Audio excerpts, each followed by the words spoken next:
Bismillahirrahmanirrahim. Assalamualaikum warahmatullahi wabarakatuh. Di sini saya Habib Gunawan Putra, NIM H1A022 006 akan menjelaskan tentang makalah power diode. Jadi, power diode adalah suatu jenis dioda khusus yang dirancang untuk menangani daya listrik yang tinggi. Dioda ini biasanya digunakan dalam aplikasi daya dan elektronik daya seperti di dalam sirkuit penyearah. Fungsi dari dioda ini sebagai penyearah yang berarti mereka membuat arus listrik itu mengalir hanya dalam satu arah saja. Dioda ini bekerja dalam mode bias maju.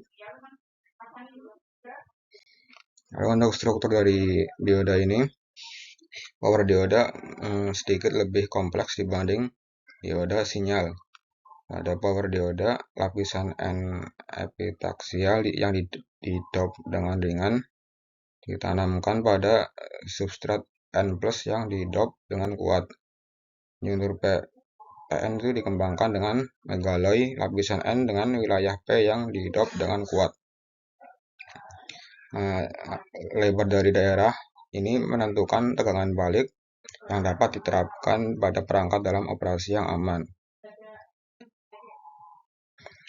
Ini terjadi disipasi daya besar dalam dioda yang memerlukan pengaturan pendinginan yang sesuai pada dioda dengan rating yang besar.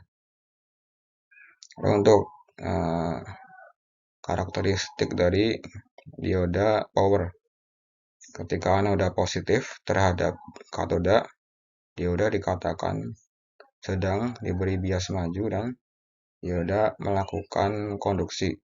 Dioda yang melakukan konduksi memiliki penurunan tegangan maju yang relatif kecil di sepanjangnya, dan besarnya penurunan tegangan ini tergantung pada proses manufaktur dan suhu junction.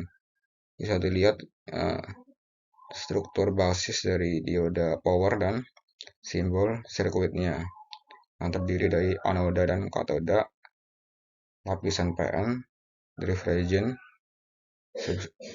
lalu ada bagian substrat. Aplikasi dioda yang pertama ada penyearah. Power dioda digunakan untuk merubah arus listrik bolak-balik atau AC menjadi arus DC. Yang kedua ada penanganan daya tinggi, berarti dapat menangani tegangan dan arus yang lebih besar dari dioda biasa. Yang ketiga ada fungsi sebagai saklar. Ketika dioda dalam keadaan maju, arus mengalir melalui dioda dan sirkuit menjadi terhubung. Jika dioda dalam keadaan mundur, dioda memblokir arus.